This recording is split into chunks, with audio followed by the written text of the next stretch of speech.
নিন, আমার জুতাটা পরিষ্কার করে নিয়ে আসুন। সাব্বির, তোমার বন্ধু এটা কোন ধরনের বেয়াদবি করছে? আমার হাতে কেন জুতা ধরিয়ে দিল? এই এই তোর সাহস কি করে হলো আমার ওয়াইফের সাথে এভাবে বিহেভ করার? হ্যাঁ, যাও, এটা ভালো করে পরিষ্কার করে নিয়ে আসো। সাব্বির, তোমার বন্ধুর কি হয়েছে? কেমন বেয়াদবের মতো ব্যবহার করছে আমার সাথে? শুনতে পাচ্ছ না কি বলছি? যাও, জুতাটা নিয়ে পরিষ্কার করে নিয়ে আসো। বন্ধু, তুই আমার ওয়াইফের সাথে এভাবে আচরণ করছিস কেন? তুই তো কখনো এরকম করিস না, কিন্তু আজকে কি হয়েছে তোর বুঝলাম না। আমাকে খুলে বলতো, সমস্যা কি? হাতটা সরা। আমি তোর বউকে কোনো সম্মান দিতে পারবো না, কারণ আমি কোনো মেয়েকে সম্মান দিয়ে কথা বলি না, বুঝতে পেরেছিস? শোন, তোর বউ মেয়ে দেখেই তার সাথে এরকম ব্যবহার করছি। তোর বউকে বল আমার জুতাটা পরিষ্কার করে নিয়ে আসতে। ভাবি, আপনি একটা কাজ করেন, চলেন আমার সাথে। আমার ঘরে থালা বাটি হাঁড়ি পাতিল ময়লা হয়ে রয়েছে, সেগুলো পরিষ্কার করতে হবে, ঘর দুয়ার পরিষ্কার করতে হবে, নোংরা জমে আছে। চলুন। তুই এরকম আচরণ কেন করছিস আমি ঠিক বুঝলাম না। যে রকম আমার বন্ধু, আমিও সেই রকম। আমি তো আমার বন্ধুর কাছ থেকে দেখে শিখবো, তাই না?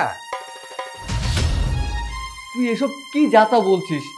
আমি তোর বউয়ের সাথে কখন এরকম আচরণ করলাম? না, তুই আমার বউয়ের সাথে এরকম করিসনি, কিন্তু তুই তো অন্য নারীদের সাথে এরকম করিস, তাই না? ভুলে গেছিস দুদিন আগে তোর অফিসে একটা মেয়ে এসেছিল, সেই মেয়ের সাথে তুই কিরকম ব্যবহার করেছিলি? আপনি কোনো পারমিশন ছাড়া আমার রুমে কেন আসলেন? আপনাকে কে ঢুকতে দিয়েছে আমার রুমে? হ্যাঁ স্যার, আমি ইন্টারভিউ দিতে আসছি। আপনি ইন্টারভিউ দিতে আসছেন, কিন্তু ইন্টারভিউটা তো আপনার জন্য না। আর আপনি ইন্টারভিউ কি দিবেন? ইন্টারভিউ দেওয়ার আগে কিন্তু আপনার চাকরি নট হয়ে গেছে। এই যে আপনাদের মতো মেয়েদের জন্য না আমাদের সমাজটা নষ্ট হচ্ছে। যারা সঠিক চাকরি পাওয়ার যোগ্যতা রাখে তার চাকরিটা করতে পারে না।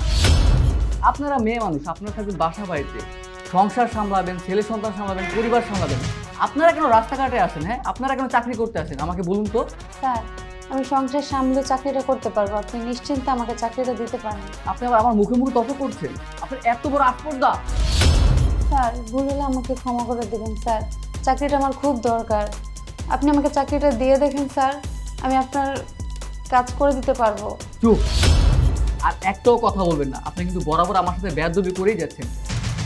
আমার কোম্পানিতে আপনার মতো মানুষের কোনো চাকরি হবে না। স্যার প্লিজ আমার কথাটা একটু শুনেন। দেখেন, আপনাকে আমি কোনো চাকরি আমার অফিসে দিতে পারবো না। আর তাছাড়া এমনি তো আপনি একটা মেয়ে মানুষ, আর আমি মেয়ে মানুষকে এমনি তো সহ্য করতে পারি না। আমার কোম্পানিতে আপনার চাকরি হবে না, আপনি এখনই বের হন। স্যার, আপনি চাইলে আমার সিভিটা দেখতে পারেন, আমি অনার্স এবং মাস্টার্স দুটোতেই ভালো রেজাল্ট করেছি। প্লিজ স্যার, চাকরিটা আমার খুব দরকার। আরে রাখেন আপনার পড়াশোনা, আপনাকে আমার কোম্পানিতে কোনো চাকরি দিতে পারবো না। আপনি যান, এখনই বের হন। যান বলছি। এই শিউলি না? ও ভাই, আসসালামু আলাইকুম ভাইয়া। ওয়ালাইকুম আসসালাম। তুমি আমার ছোট বোন পপির সাথে পড়তে না? জি ভাইয়া। ও, তা এখানে কি করতে এসছো? এই তো ভাই, একটা চাকরি ইন্টারভিউ দিতে আসছিলাম। চাকরি কি হয়েছে? না ভাইয়া। কেন? আর কি বলবো ভাইয়া, অফিসের ছাদটা অনেক খারাপ, আমার সাথে এত বাজে ব্যবহার করছে, অনেক বকাঝকা দিয়ে অফিস থেকে বের করে দিয়েছে। তাই নাকি? হ্যাঁ, উনি মেয়ে মানুষ দেখতে পারে না। আমাকে বলে কি জানেন, বলে তুমি মেয়ে মানুষ, তুমি ঘরে থাকবা, সন্তান সামলাইবা, বাচ্চা কাচ্চা সামলাইবা, তোমার হাজবেন্ড সামলাইবা, সংসার করবা, তুমি কেন চাকরি করতে আসবা? ও, তাই বলেছে? জি ভাইয়া, এগুলো বলে বের করে দিয়েছে। যাক, ভালোই হয়েছে ভাই, আমার চাকরিটা হয় নাই। যারা মেয়েদেরকে সম্মান দিতে জানে না, এই সমস্ত লোকের সাথে চাকরি না করাই ভালো। হয়তো তার চেয়ে ভালো কোনো অফিসে আমার চাকরি হবে। ভাইয়া দোয়া করবেন আমার জন্য। হ্যাঁ, আসি। আসসালামু আলাইকুম। ওয়ালাইকুম আসসালাম।